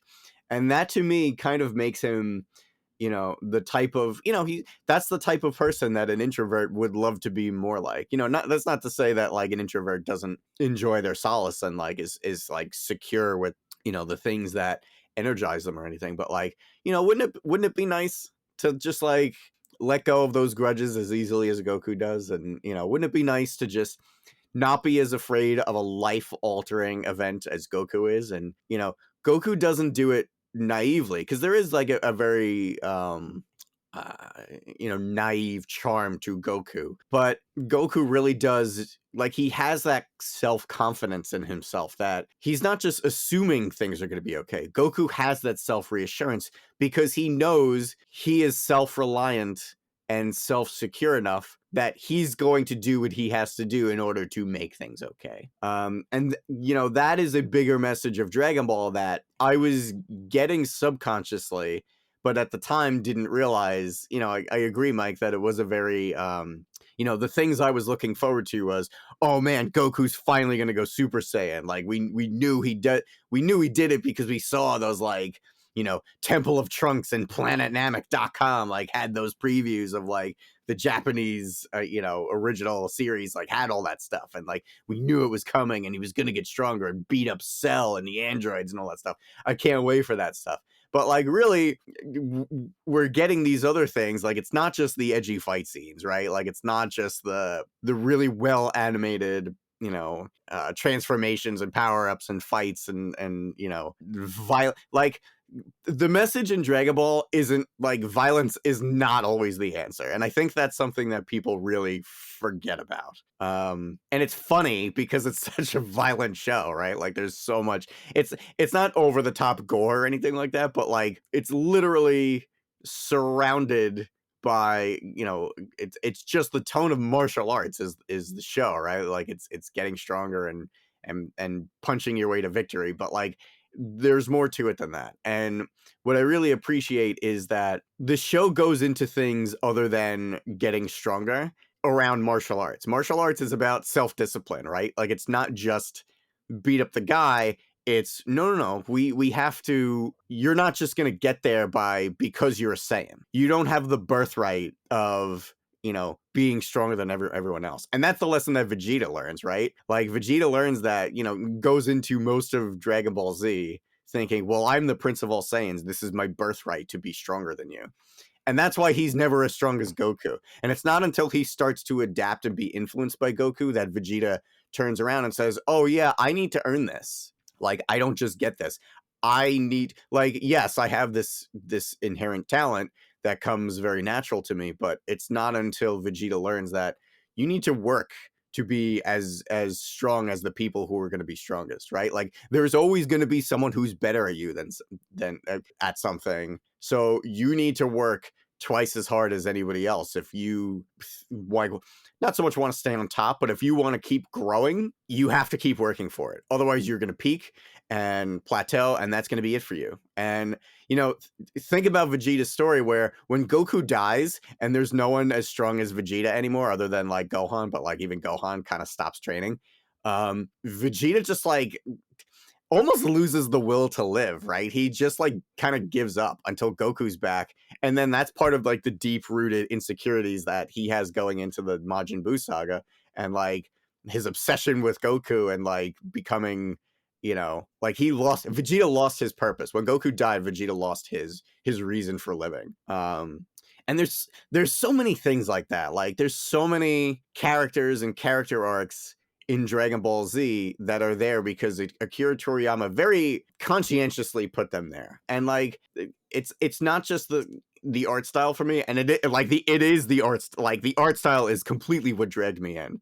Like, it completely sucked me in, and because of it, like, a lot of times when I'm having trouble, figuring out how I want to visually communicate something, I'll think back to, like, oh, well, there was an episode where Goku was doing this and something. Let me go watch that episode. And like, man, I don't even know if I have a point to where I'm going. Like, I'm just gushing about like Dragon Ball and Akira Toriyama. And I guess one other thing that I kind of want to talk about is Chrono Trigger, because Chrono Trigger is a game that I did not have a SNES growing up. And I've kind of been going back over the past few years and visiting all the games that I had missed. And Chrono Trigger was a game that I wanted to play because specifically of that box art, right? Like, I love Akira Toriyama's work. I know it wasn't Dragon Ball, and it wasn't going to be Dragon Ball, but I really wanted to check it out for years. I had always heard really good things. And man, I was blown away because, like, Akira Toriyama's key art for that game kind of, like, sets the stage, and it's very like, okay, here's what the whole game is 16-bit arts, but, like, when you're playing through the whole game, like, this is what the universe is meant to be, right? And that 16-bit art is so, iconic. But that whole time I was playing, I was just immersed, and just, like, everything to me was Akira Toriyama's world. And it was another world that was just so wacky and lovable and heartfelt and sincere. And there's that sincerity in all of his work. And, like, all these projects that, Mr. Toriyama was attached to has that sincerity and lightheartedness. And, that I'm trying to remember I don't want to use trope in a bad way. There were three tropes, like three major tropes of manga and anime in those, early 80s and 90s that I feel like weren't exhausted at that time. And one of them is Carnival, right? Carnival is that, like, your first steps into a larger world, right? Where these like big crazy things are kind of going around you and you don't really understand it, but it's okay because it's this, like, lightheartedness and almost safety to it, this jovial celebration of life. And man, everything, like, all of his projects, Dragon Quest, Chrono Trigger, Dragon Ball, like, all of these things celebrate the unfamiliar but still kind of familiar, lighthearted, joyful things that are, like, worth appreciating in life. Yeah, I don't know, man. I don't really have a point to where I'm going. Like, I'm not really moving towards a point. I'm just, like, I'm gushing about all these things that I really have never articulated in my appreciation for him and his work. And I really want to look into more of him as a person, because it's crazy that one person's influence, and that's not to say that like there weren't many people like story editing and obviously like there were bigger teams involved in creating all of these wonderful games and shows and all these things that are coming inspired by him. We have a new Dragon Ball series coming at some point that looks like it's going to be more carnival, right? Like it's going to be more weird, wacky. Everybody somehow magically got turned back into children, but we're still going to be adults in our mind. And I don't know. It looks strange, but like I'm sure it's going to feel like something he would be, attached to. But like I don't know, man. It's just it's crazy to think how one artist comes along, you're Gendy Tartakovsky, you're George Lucas, and just like, your Dan Aykroyds and Harold Ramis, and like they get that lightning in a bottle, man. They just get it so right, and then all of a sudden it's part of a cultural zeitgeist and influencing everybody. Even people who don't care about anime or cartoons will look at Goku and Vegeta and be like, yeah, I know who Goku is. Like it's just, and like it's even crazier that Akira Toriyama did that here in the West, because like, I mean, the West was so resistant to outside influences for the longest time.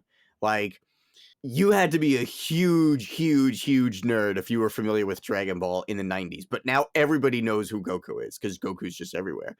And like we have to be less apologetic now about our fandoms. Something changed somewhere along the lines that like the nerds starting having more influence on pop culture, and it's just like this wonderful like renaissance, I think is the right word for it, where all of these super nerdy things not necessarily from America are now it's acceptable for a Korean boy band to be playing on the radio now, where like I can't imagine the Japanese hair metal music that I was listening to back in like 2000 would ever be on the radio, and now like there are J-rock and J-pop radio stations on satellite radio. Like it's crazy. This is crazy that like things like this are influenced, and I am positive it's because things like Dragon Ball were so universally appreciated that like it actually influenced this xenophobia that was going on in the West of things like outside America.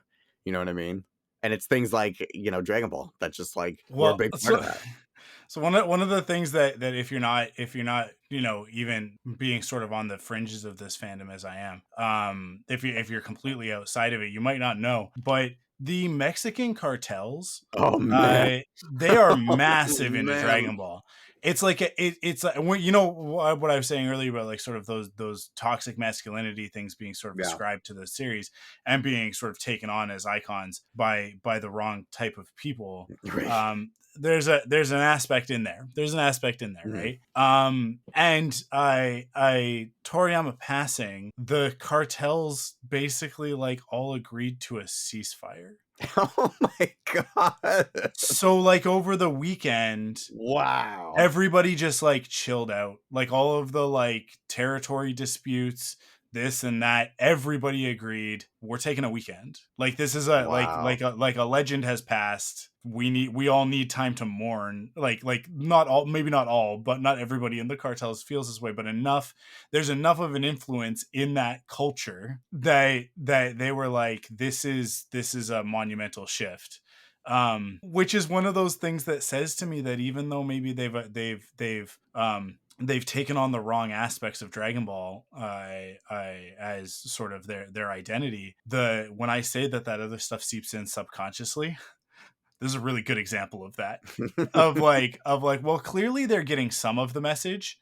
Yeah. Because they know enough to know outwardly that this is something that matters and needs to be observed and that sort of thing. So it's just I don't know, a cultural phenomenon like that I think is a very, very interesting thing to study psychologically, sociologically, of like, wow, okay, so these gangs that really like are reliant on this conflict. Dragon Ball Z was such a massive thing for the generation that's currently in that position of authority, which would be our generation. that the passing of Akira Toriyama is enough that they all need to like say, hey, we might disagree on all of this other stuff. We might be fighting over territory and whatever gang stuff gangs get up to. I'm no expert. I but we have this one thing in common, and as a result, like let's just take a break, let's take a pause, a breather, and sort ourselves out while we all figure out what the world looks like without Akira Toriyama in it. And to me, like that is just I don't know what it would feel like. I can't even imagine what it would feel like to be that influential of a person. I get giddy when I find out that a person who listens to the podcasts goes and like takes my ideas and like tells them to other people. Right? So like the handful of you that when I in the midst of the many points that I attempt to make a good one, you guys take my ideas and you run with them, and then it makes it out into the world. That's such a fulfilling feeling. I can't imagine what it would be like to have like literally changed the world with my work, with my art, with my illustration, with my drawings of silly kung fu fight men. Because they are just silly kung fu fighter guys. Like that's what Dragon Ball is. Daima, it looks so good because it's Daima, that's what it is. Yeah, okay. It's kind of going back to a little bit more back to Dragon Ball. So I think the goal, I think what happened is they did Super and they went like, okay, so Super is like a proper thoughtful version of Dragon Ball Z. Because I think that Z, by virtue of when it was released and the medium and being part of Shonen and all that, it's kind of an accident. Almost like it's not, but it is, because it's kind of Toriyama, I think, had an idea of what he wanted to do, but really week in week out he was just making deadlines, right? And telling the story that he wanted to tell, and then eventually it kind of coalesces into this thing. But with Super, because of the age that we're in now, there is much more of a like, okay, there are writers, we're going to sit down, we're going to figure out what this looks like overall. So what is Dragon Ball Z? And that's what Dragon Ball Super is, really like this sort of refined version of Dragon Ball Z. And I think that's why the themes are so much tighter and so much clearer. It's not as much of the subtext that I'm like reading into and then having to like explain and extrapolate to people. You look at Dragon Ball Super, and it's probably one of the reasons why Dragon Ball Super hasn't been as popular as Z was, is because like Super is very clear about its stance on like toxic masculinity and a positive masculine role model, and I mean like even getting into things of like people calling out Goku for his parenting techniques, and like within the show, like a lot of the meta narrative has just become narrative, and I think that Daima is going to be that, but more for the Dragon Ball style, because Dragon Ball is very different from Dragon Ball Z, and I personally, because I was introduced to Dragon Ball through that original series, with the animated one, and then eventually the comics, and like I have not read through all of Dragon Ball Z in manga form, but I have read through all of Dragon Ball in manga form. I have the collected editions on my shelf. Like they are like treasures to me, like that stuff. So when you look at my style, although when I was a teenager I was very influenced by Z, as an adult I am so much more influenced by Dragon Ball, and you can see that in like the more like chibi cartoony style that I do.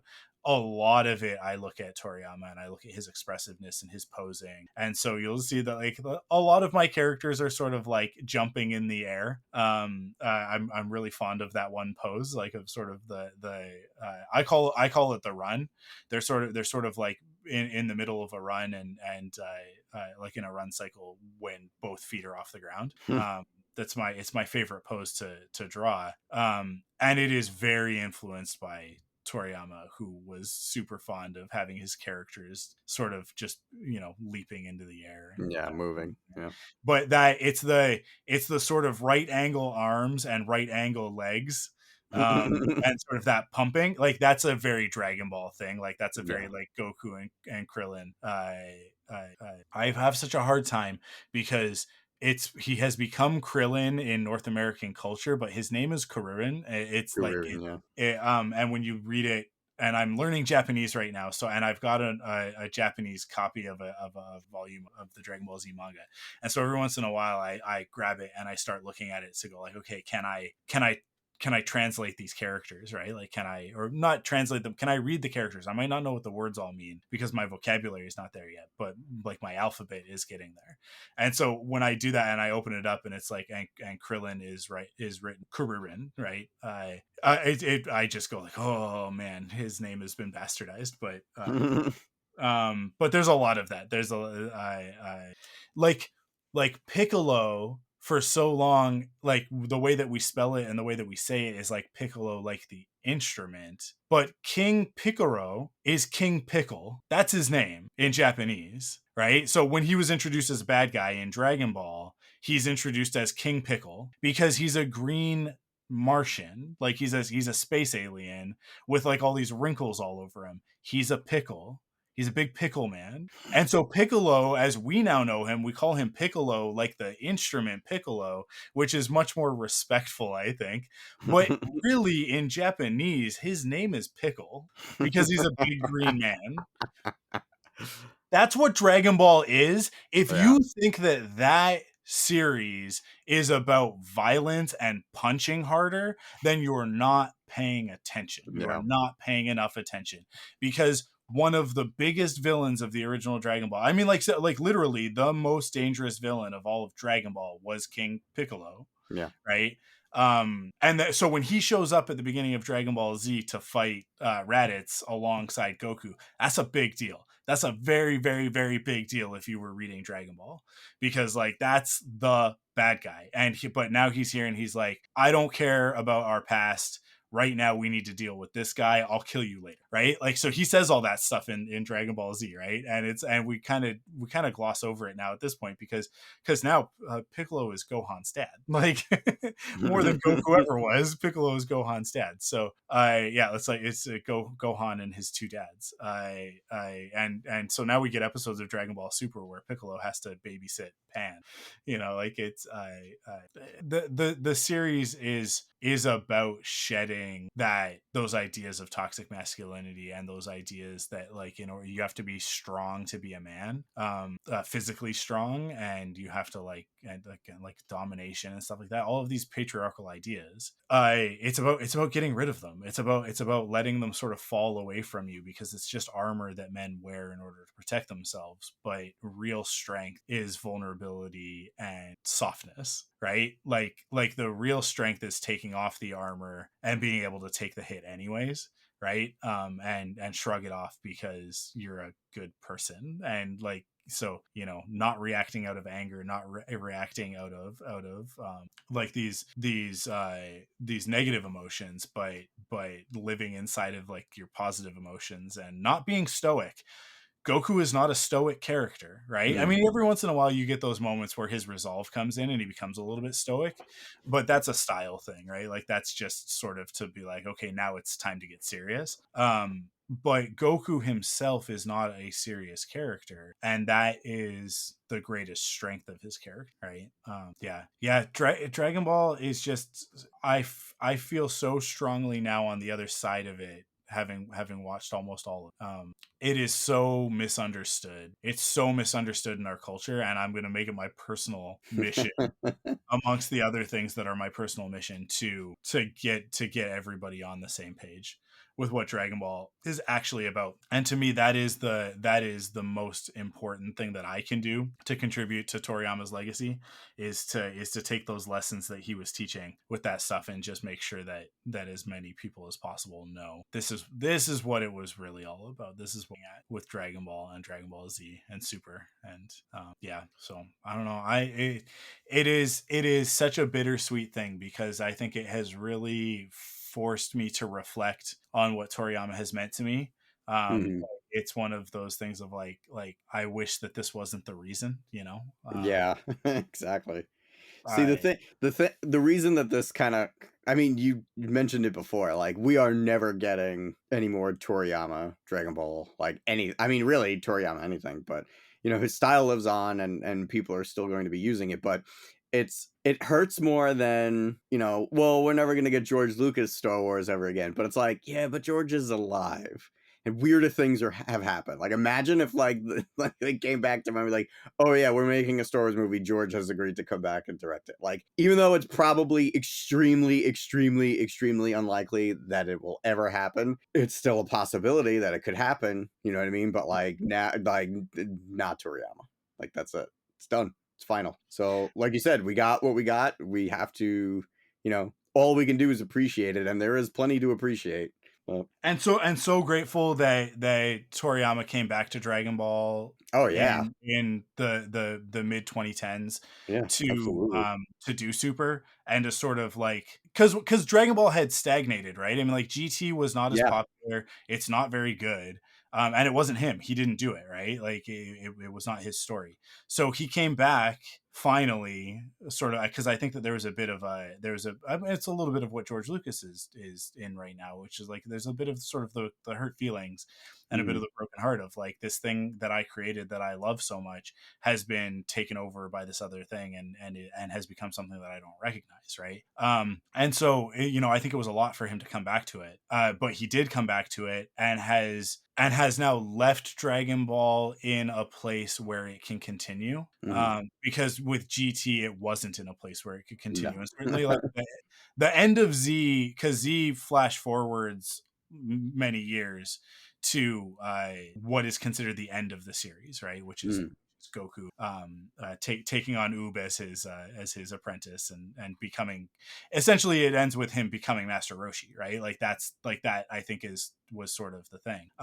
But I now we're in a world where obviously we filled in a lot of the gap between then and between the end of the Buu saga and then and that sort of epilogue that's at the end of Z. But there's still more room in there, right? And they'll continue telling stories in there, and I think that we're even in a place where that story with Goku and Oob can like continue, right?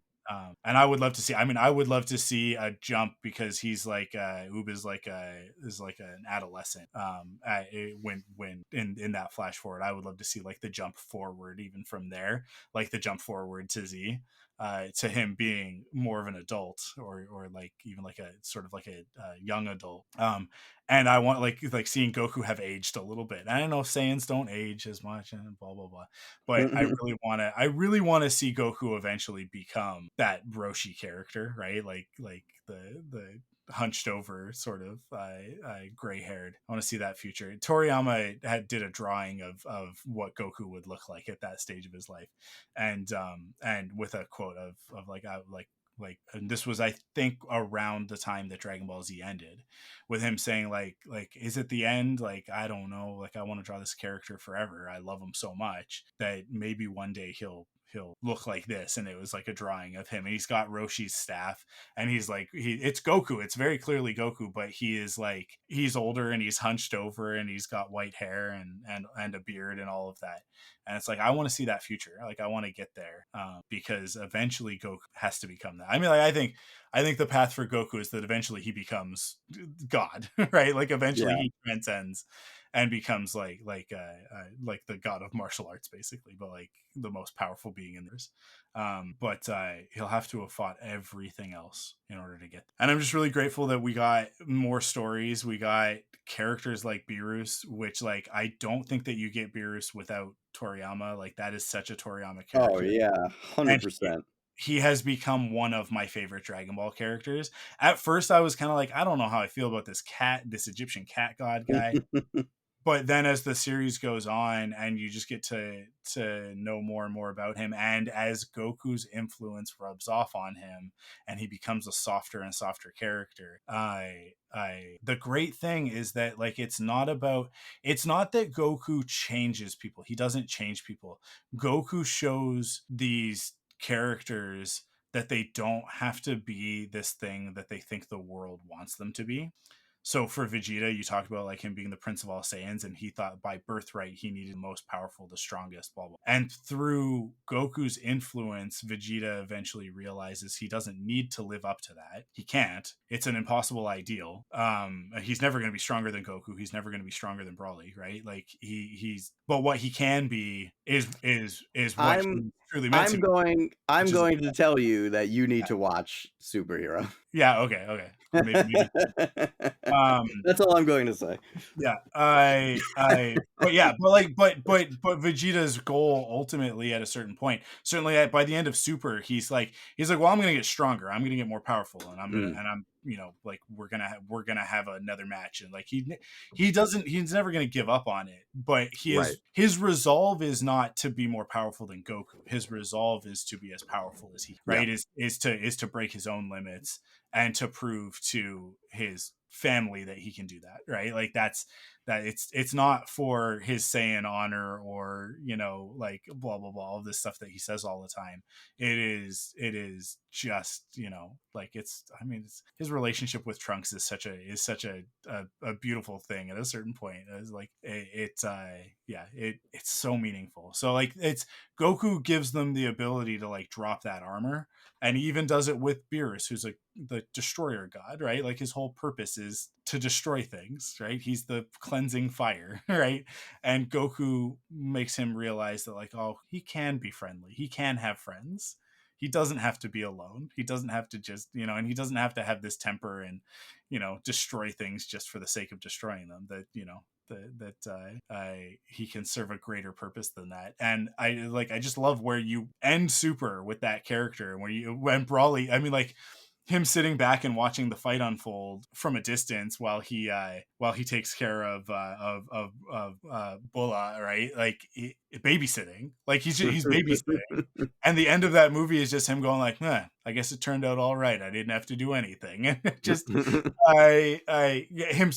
getting that hint of like him sitting back going like, if this got out of hand, I would get involved, right? But Goku and Vegeta can handle it, right? Like, and sort of him almost being sort of in a retirement stage of his life. He's like, I don't have to do this forever. One of these guys is going to be able to take over. And I think that's kind of where that points, is that eventually like the balance is that Goku will become sort of, because we already have like Grand Kais and Supreme Kais. So like a level above that, he'll become like some Kai that we've never seen before. Right. And that Vegeta he'll take over for Beerus eventually and become the destroyer god, because like you need that balance. It's yin and yang, right? It's a very Taoist thing of like, you have to have the creation as well as the destruction, because you have to destroy things in order to create things, right? The fire needs to sometimes come through the forest in order for new life to grow. So yeah, it like, I don't know, I see all that stuff. There's so much more to it than what's on the surface. But what's on the surface is so much fun that it makes it a delight to exist in that world, where like Toriyama never bothers to explain why there are dinosaurs and dragons alongside flying cars and hover bikes and capsules with houses and dinosaurs. Yeah, like none of it needs to make any sense. It's not. It's Earth, but it's not Earth, and like it's not our world, but it is our world. It's enough of our world that we're familiar and comfortable. But he just had fun, and I think like that is one of the things that I think a lot of creators could really learn from him. Is like, it doesn't matter what I said before. This is what I'm saying now, right? Like it doesn't matter that this was supposed to be the limit. Now there's a new limit. They turned yellow, and then the hair got longer, and now it turns red, and then it turns blue, and then it turns silver. Like, just like, it's just have fun with it. Just keep telling stories as long as you have a reason to keep telling the stories, right? There is no happily ever after, right? Like, there is a story after the happily ever after. There is no like, everything's done now, that's it. Like, you keep learning, you keep growing, you keep, unless you lose your purpose or whatever, but then there's a story. Okay, find your purpose again. Yeah. So I don't know, I just the one of the prevailing things that I saw in all of the social media posts and everything over the weekend was everybody referring to him as Toriyama Sensei, and that's a very like it's a very Japanese ideal the honorific and respect. But it reflected this thing that we all silently agreed on without needing to like confer amongst ourselves as a community of artists, which is that beyond anything else that Akira Toriyama did, he inspired and taught all of us. Yeah. And that, like that, you know, whatever else there is to say about Toriyama and his personal life, which I don't really know a lot about, but you know, I'm sure that like everybody, he was flawed and had issues, had problems and stuff like that, that somebody could come back and be like, you guys celebrated him, he's a monster or something like that. I don't think that that's the case, but you know, if somebody ever came at me, it would be very easy for me to just be like, it doesn't, that might be true, those might be truths, but there is a greater truth, which is that he was able to inspire and influence and teach an entire generation of artists who will go out into the world and create things that will make the world a better place. And Dragon Ball is a better place. The world is a better place for Dragon Ball being in it. Like, yeah, absolutely. It just is. I unequivocally. So yeah. I mean, like, what a legacy, what a legend, and it's so funny because we were already planning on talking about Dragon Ball Super this week. It was actually the plan. It was actually the plan. But to get to dive even deeper into it and have this moment to sort of reflect on not just his life, but sort of our own journeys as artists. I don't know. This is one of those things where like you and I, Joe, coming together to do these podcasts, it wasn't a plan. It's just this thing that sort of manifested over time. And did we kill Akira Toriyama? Yeah. This conversation and like this episode and us, the two of us together in this moment, having this specific conversation is a sign to me that like, oh, this is what we're supposed to be. Yeah, this is how this is supposed to go. Like this is meant to be. Not, and I don't necessarily believe in destiny or fate, but I do think that every once in a while the universe throws you an easy one that is like, oh, okay, yeah, this is what I'm supposed to be doing with my life. Yeah. And yeah, this is one of those things, because this conversation with any of my other co-hosts over the years would have been much more one-sided, but the fact that you and I are I'm able to talk at this level and you know exactly what I'm talking about, and vice versa, it feels like something that is correct, right? Meant to be is one of those things, like it implies destiny and fate and all of that, like things are predetermined, and I don't believe in that, but I do think every once in a while you get something and it's like, oh yeah, no, that's right, that's correct, that's right in the pocket. Yeah, that's the way it's supposed to go. And yeah, so this moment of us talking about this is like, oh yeah, you and I are supposed to be doing a podcast so that we can talk about stuff like this.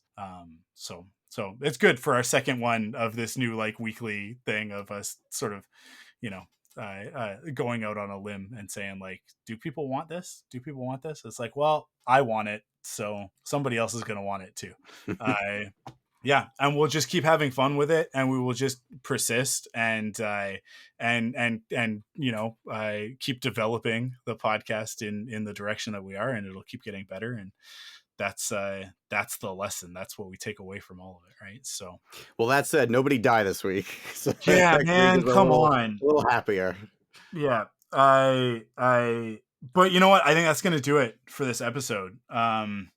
Yeah, I mean, there's so many other things that we could have talked about, but I'm glad that we talked about this, and I'm glad that we took our time with it and really like lived in it. It was 2 hours and 15 minutes on this episode, and most of it was talking about Akira Toriyama, and so deserved. So I guess we just end with rest in peace, and thank you, and thank you so much. Yeah. Cool. Awesome. Well, thank you guys for listening.